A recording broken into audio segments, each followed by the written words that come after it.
मासूम दिल है मेरा, इसे तोड़ दिया जाए। रिश्ता गमों से मेरा अब जोड़ दिया जाए। हीरा मंडी।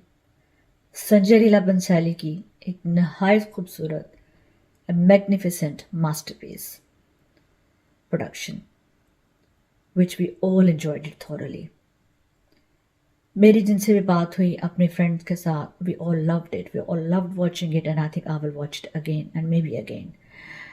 म्यूज़िक इतना खूबसूरत था, सॉन्ग्स इतने खूबसूरत हैं, ईच एंड एवरी सिंगल जो सीन है इतनी डेप्थ है, और शुरू से ही उन्होंने कितनी ग्रिप किया है ऑडियंस को right from the very beginning. 8 जो एपिसोड्स के ऊपर ये सीरीज़ थी, आप सबको पता है, यू ऑल वॉच्ड इट। और राइट मतलब ईच एंड एवरी जो सीन था ना, कोई ऐसा नहीं था कि आपका दिल चाहे कि ये तो बोरिंग है, इसको आप फॉरवर्ड कर दें या आप इसको ना देखें। आप इतने एब्जॉर्ब होके हमने उसको देखा है and I am sure you will all agree with this. मुझे समझ नहीं आती कि नेगेटिव रिव्यूज़ की क्या वजह थी। लोगों ने उसमें बहुत सारे वीकनेसेस ढूंढने की कोशिश की है कि जो हिस्ट्री है वो डिस्टॉर्ट की गई है, वो इस तरीके से, ये बात ऐसे नहीं थी, ऐसे नहीं थी, ये चीज़ मैच नहीं होती, और उस वक्त की हीरा मंडी लाहौर की ऐसे थी और ये लाहौर को वो दिखा रहे हैं। कुछ भी है, ये उनका एक तख़य्युल है, एक उनका इमेजिनेशन है, जिसको कि उन्होंने उसको पोर्ट्रे किया है, उन्होंने उसको दिखाया है ऑन द बिग स्क्रीन, और टेलीविज़न की स्क्रीन पर हमारे लिए वो लेकर आए हैं। और I think this was just amazing. It's one of the most popular series so far which we know कि नेटफ्लिक्स की दुनिया में टेलीविज़न की हिस्ट्री में एक बहुत ही मैग्निफिसेंट जो थी वो सीरीज़ थी, वेब सीरीज़ थी। और इसमें मुझे नहीं पता कि क्यों लोगों ने इसमें नेगेटिविटी निकाली है। उसमें नेगेटिविटी निकालना ऐसा ही है कि जैसे आप पंजाबी की एक मिसाल है कि आटा गूंदी हेल्दी क्यों है। किस कुछ लोगों को कुछ भी अच्छा कर लो उसमें उनको नेगेटिव पॉइंट्स ढूंढने ही होते हैं, कुछ ना कुछ बात ऐसी उल्टी करनी ही होती है, क्योंकि ये basically was more entertaining than showing the history for what I understand.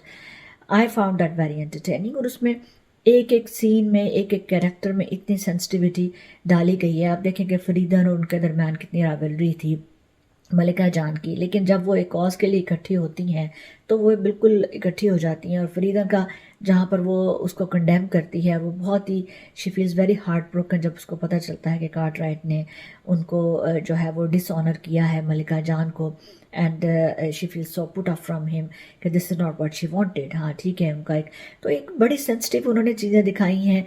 एक औरत के जो उसकी जो फीलिंग्स हैं, उसकी सोच है, उसके डिफरेंट पहलू उन्होंने सब दिखाए हैं।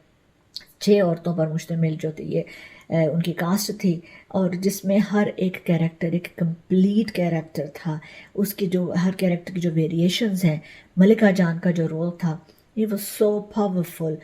उसमें जैसे कि जो एक सीन था, that was a very very strongly emotional scene, जिसमें कि वो कार्टराइट के आगे अपने आप को सरेंडर कर लेती हैं अपनी बेटी आलमज़ेब को, उससे प्रोटेक्ट करने के लिए, उसको बचाने के लिए।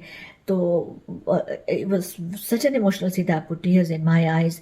और मे बी जो बहुत सारे लोग जो दूसरे लोगों ने भी देखा होगा, they must have felt very emotional watching that scene, कि how far a woman can go to protect her children from vultures. और अपने बच्चों की हिफाजत के लिए एक औरत कहाँ तक जा सकती है कि वो अपनी इज़्ज़त को भी कुर्बान कर सकती है, उसकी बच्चों की इज़्ज़त सबसे ज़्यादा इंपॉर्टेंट है। So this was very emotional scene. और इसके अलावा मतलब शुरू से लेके एंड तक उन्होंने एक एक सीन ऐसा था that you don't want to miss it and you cannot even say कि ये सीन ऐसा नहीं था। और मतलब इतनी पावरफुल बिबो जान का कैरेक्टर, उसमें फरीदन का कैरेक्टर, सबकी जो वेरिएशंस थी उन्होंने बहुत ही खूबसूरत उसमें जो है वो सारा चीज़ें उन्होंने उसमें कंबाइन की हैं, कैसे लिंक किया है एक कैरेक्टर को दूसरे के साथ। आलमज़ेब के कैरेक्टर बहुत अच्छा था, लेकिन उनकी जो परफॉर्मेंस थोड़ी सी वीक थी, वो सब लोग कह रहे हैं, मुझे भी ऐसा लगा कि वो बहुत ही एक्सप्रेशनलेस थी। मतलब अगर कोई खुशी का है मौका कि जहाँ पे उनको ताजदार की तरफ से लव लेटर आता है या क्या, तो तब भी उनका चेहरा बिल्कुल ऐसे फ्लैट।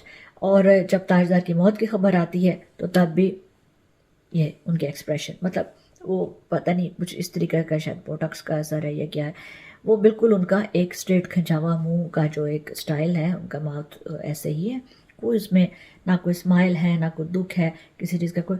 तो वहाँ से थोड़ा सा उनको चाहिए था कि कोई एक बेटर किसी ज़्यादा सीजनड एक्ट्रेस को ले लेते, यंगर लेते, मगर there is so much talent in India.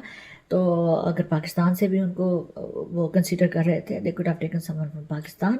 तो anyway overall I mean we all loved watching it. और मेरा ख्याल है मैं इसको दोबारा भी शायद देखूंगी, जैसे मैंने पहले कहा मेरी फ्रेंड्स ने भी बहुत इन्जॉय किया। और वो क्या कहते हैं, एक बार देख लीजिए, दीवाना बना दीजिए, चलने को है तैयार हम, परवाना बना दीजिए। Keep watching Creative Minds Media, CMM, and follow my channel. Take care of yourself. See you soon.